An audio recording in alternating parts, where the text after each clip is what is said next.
Good morning, and how's it going, everyone? I'm Daryl Barnes. And I'm Peyton Snell. Today is Thursday, March 28th, and we're here in Seattle, Washington. Because of the beautiful greenery that surrounds the city year-round, some may know it as the Emerald City.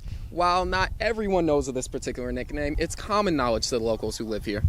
There's so much more that Seattle has in store that the average tourist may not know about. Just by walking down the streets, you can learn things that you would have never known before coming here.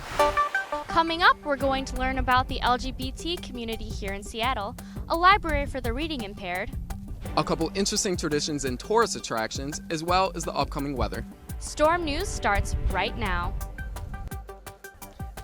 Everyone knows about the Space Needle and the first Starbucks, but not many people know about Seattle's other treasures. People always focus on the big name attractions and tend to overlook some of the places that aren't nationally renowned. But it's the local businesses that really enhance the character of the city. Allie, you found one of the city's hidden gems, right? Yes, I did, Daryl. I'm here at the Talking Brook and Braille Library, where I had the opportunity to talk to Danielle Miller about the different options they have for the blind and visually impaired. While this building looks small from here, it houses over 10 recording booths and 100,000 alternative forms of literature.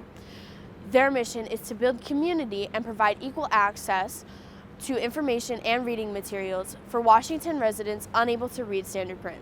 Here at the library, we're really lucky. We are able to do more than is required by the National Library Service. People who can't read standard print have access really only to about 3% of the material that's published. We are able to produce over 200 new audiobooks a year, so we're really proud of that. We want to add to the collection, but also make sure that what we're putting out there is really high quality. Ms. Miller gave us some insight on the youth services and programs. We have a really cool program. We do a pen pal program where we connect kids throughout the state at roughly the same grade level or reading level, and they write to each other either in Braille or large print. While they're not necessarily writing to each other about their disability, they're meeting somebody else who may be in a similar situation, and they can talk about Minecraft or their pets or whatever they're into, but they're meeting somebody else who may be blind or visually impaired too, and practice their reading and writing skills. While it may not be known nationally, this library is definitely recognized by the local community. Something that Seattle is known for nationally, however, is its notorious rain. Yeah, the rain definitely is good for the surrounding greenery, but I don't think I packed enough layers. To be honest, I don't think that I did either. PJ, please tell me it's not going to rain today. You know, Daryl, you and I both are in for a treat. The forecast for the next few days is looking far better and drier than what it has been. Starting off with today, we're going to have a fair, partly cloudy day with a high of 62 and a low of 42. Following into Friday, we're still getting those partly cloudy skies with a high of 62 and a low of 44, with precipitation being only at 10%. Then ending on Saturday, we'll see a little increase in temperatures, not much, but just enough to make you jump for joy. We have a high of 64 and a low of 44, with rain still remaining at 10%. You know, for a rainy city such as Seattle, isn't it a bit odd that we aren't seeing any?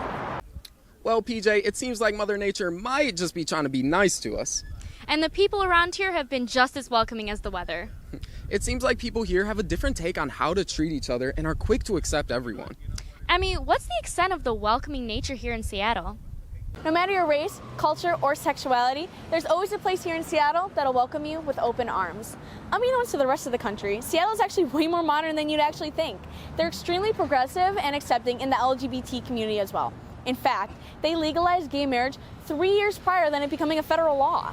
Plymouth Congregational Church United Church of Christ is a progressive Christian denomination. As an openly gay minister in a Christian church, it's not only something that I embrace and am grateful for, but I know that I'm not just welcomed in this place, I'm one who's celebrated in this place.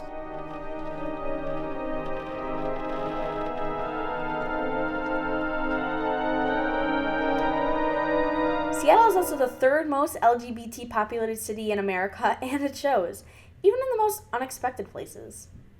Unlike many other faith communities that would say we are welcoming and open to all people, welcome often means we're tolerating or we're accepting or you're welcome to be here as long as. There's no ellipses, dots after our welcome. We're saying you're celebrated here no matter who you are. From the outside, Seattle may just seem like an ordinary city, but to those who live here, they know it's far more accepting than what meets the eye. Not only is Seattle accepting of its people, but also the unique traditions they established.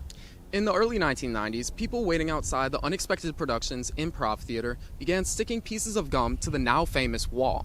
At first, workers would scrape the wall, but they eventually left it alone. Over time, it built up into the infamous gum wall, known by many today.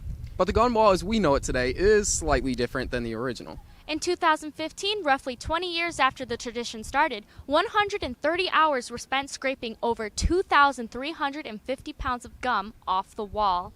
Shortly after, the 50-foot wall became covered with wads of gum once again.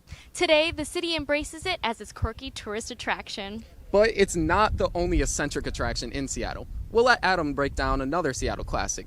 Go ahead, Adam. I don't know about you all, but I am definitely enjoying the beautiful city of Seattle.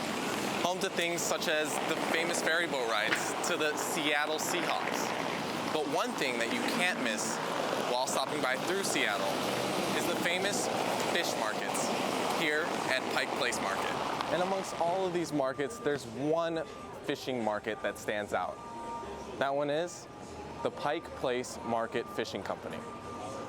Here, instead of walking the fish over to get bagged, they decide to throw it. I feel like I have the perfect spot because I love watching them throw the fish, and the crowd just absolutely gets a kick out of it. Yeah. So basically, to get it to point A to point B, it's more efficient than walking it around the counter. But although this flying fish frenzy catches the eyes of many, it's only scratching the surface, as some may not know that the owners created something called the fish philosophy. Yeah, so our philosophy is basically play, make someone's difference, choose your attitude, and there's 4 fish markets down here. You can look at the other attitude, same fish, just a different attitude.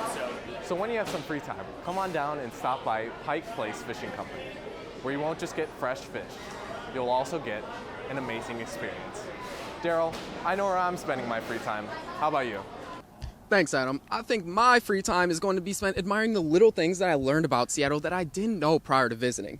Everyone knows all about the big-name tourist attractions, but there are other interesting things that makes this city stand out. These gems may not get as much attention from tourists, but the locals are sure to not forget about them. Whenever you travel, it's important to go out and soak up some of the local knowledge and experience things off the beaten path. With that said, it's time to wrap things up. For Storm News, I'm Daryl Barnes. And I'm Peyton Snell. Enjoy the clear skies, soak up that local knowledge, and don't forget to have a fantastic day.